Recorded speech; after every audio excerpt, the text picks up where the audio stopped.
თვითმმართველობის არჩევნებამდე ერთ თვეზე ნაკლები რჩება. საკუთარი საარჩევნო პროგრამის წარსადგენად დღეიდან პირველი არხი მერობის კანდიდატებისთვის პირდაპირ ეთერის დათმობას იწყებს. პირველი მოამბე რეგიონების პირდაპირ ეთერში ახლა ქართული ოცნების მერობის კანდიდატი და რუსთავის მოქმედი მერი ნინო ლაცაბიძე შემოგვიერთდება. მოგესალმებით, გმადლობთ, რომ გადაცემაში მონაწილეობთ. საღამო მშვიდობის, მოგესალმებით რუსთავიდან.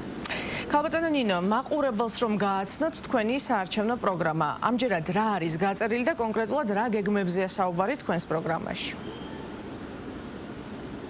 მადლობა პირველ რიგში, რომ გვაძლევთ შესაძლებლობას წინა საარჩევნოდ, მათ შორის თქვენი ეთერით, ვისაუბროთ იმ გეგმებზე, რომელიც ჩვენს ქალაქებში და სოფლებში გვაქვს განსახორციელებელი იმისთვის, რომ უფრო უკეთესი გახდეს თითოეული ადამიანის საცხოვრებელი პირობები, გაუმჯობესდეს ტრანსპორტი და სხვადასხვა ის მიმართულება, რაც მუნიციპალიტეტს ევალება, რომ შექმნას თითოეულ ქალაქში. რუსთავი ბოლო პერიოდში გამოირჩევა პოზიტიური სიახლეებით და ამ პოზიტიურ სიახლეებს სწორედ ვქმნით ქართული ოცნების გუნდი იმის მიუხედავად, რომ ძალიან რთული იყო ოპოზიციურ საკრებულოსთან ერთად ამ გეგმების განხორციელება მთელმა გუნდმა. ყველაფერი გავაკეთეთ იმისთვის, რომ როგორც ქალაქის ისტორიული პრობლემებისთვის მიგვეხედა, ასევე ყოფითი ყოველდღიური საკითხები გადაგვეჭრა და ასევე გვეზრუნა იმ ახალი შესაძლებლობებისთვის, რომელიც ჩვენ უკვე შევქმნით ჩვენი ახალგაზრდებისთვის განსაკუთრებით.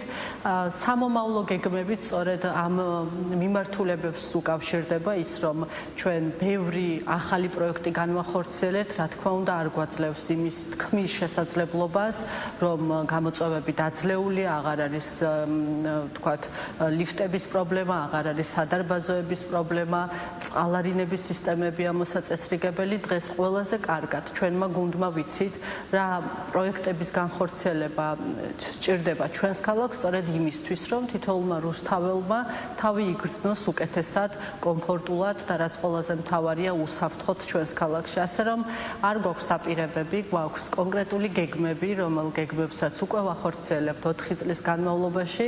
აუცილებელია, რაც დავიწყეთ, ბოლომდე მივიყვანოთ და ასევე დავიწყოთ ის ახალი მიმართულებების დამუშავება, მათ შორის ავარიული კორპუსების რეაბილიტაციასთან დაკავშირებით, მათ შორის საგზაო ინფრასტრუქტურა, ქალაქი ურბანულად ვითარდება, იზრდება და რუსთავის მერიის გუნდი დარწმუნებული ვარ, მომდევნო 4 წლის განმავლობაში განახორციელებს კიდევ ისეთ პროექტებს, რომელიც ორიენტირებული იქნება ქალაქის განვითარებაზე და იმ პოტენციალის სრულად გამოყენებაზე, რომელიც ნამდვილად გააჩნია რუსთავს. ქალბატონო ნინო, თქვენ რუსთავში ქართული ოცნების მერობის კანდიდატთან ერთად ხართ მოქმედი მერიც. როგორ ფიქრობთ, მოახერხეთ თუ არა 4 წლის განმავლობაში გაწერილი გეგმის სრულად შესრულება, თუ არის გარკვეული საკითხები, რომელმაც წინა საარჩევნო პროგრამიდან ახალ საარჩევნო პროგრამაშიც გადმოინაცვლა და რა არის ის მთავარი გამოწვევა, რაზეც პირველ რიგში იმუშავებთ არჩევნებში გამარჯვების შემთხვევაში? მე შემიძლია ვთქვა, რომ 4 წლის განმავლობაში მთელი გუნდი დაუღალავად ვშრომობდით იმისთვის, რომ ის გეგმები, რაც მოსახლეობასთან ერთად ჰქონდა შემუშავებული და ის საჭიროებები, რაც კარგად ვიცოდით რუსთავის შემთხვევაში რა იყო, დაკმაყოფილებულიყო იმ პროექტების განხორციელებით, რომელსაც 4 წლის განმავლობაში ძალიან აქტიურად ვგეგმავდით და ვახორციელებდით, რა თქმა უნდა, მოსახლეობის ჩართულობით. დღეს ვიცით და გვაქვს გეგმა, რა თქმა უნდა არის გამოწვევები, რამდენი პროექტიც არ უნდა გააკეთო ქალაქში, იმდენი საკითხია, რაც ჩართულობას საჭიროებს, რომ ნამდვილად არ გვაქვს თავი მოსაწონად ისე რომ ვთქვათ, რომ ყველა გამოწვევა დაძლეულია, ვიცით რა არის გასაკეთებელი და ის დაპირებები და ის გეგმები ჩვენ რაც ჰქონდა, შეგვიძლია ვთქვათ, რომ უმეტესობა ძალიან დიდი ნაბიჯები გადაიდგა იმისთვის, რომ ის გეგმები სრულად ყოფილიყო შესრულებული. მე ვახსენე, რომ ისტორიული პრობლემები დაგვხვდა ამ ქალაქში, ისეთი როგორიც იყო წყალმომარაგების საკითხი, ისეთი როგორიც იყო თბილისი-რუსთავის მიმართულებით ახალი ავტობუსების შემოყვანა, ისეთი როგორიც იყო ლიფტების რეაბილიტაცია და ეკოლოგიური პრობლემები, რაც ასევე ერთ-ერთი მთავარი გამოწვევა იყო 2021 წელს და დღეს თითოეულ ამ გამოწვევაზე შეგვიძლია ვთქვათ, რომ უმნიშვნელოვანესი ნაბიჯები გადაიდგა, თუმცა რა თქმა უნდა გაგრძელება სჭირდება თითოეულ მათგანს და დღეს რომ მეორე ვადით ჩვენი გუნდი ვაგრძელებთ ამ საარჩევნო პროცესს, სწორედ მიზეზიც არის ის, რომ ჩვენ გავაგრძელოთ ის დაწყებული საქმე, რომელიც აუცილებლად მისი დასრულების შემდეგ ქალაქს გადაიყვანს განვითარების ახალ ეტაპზე.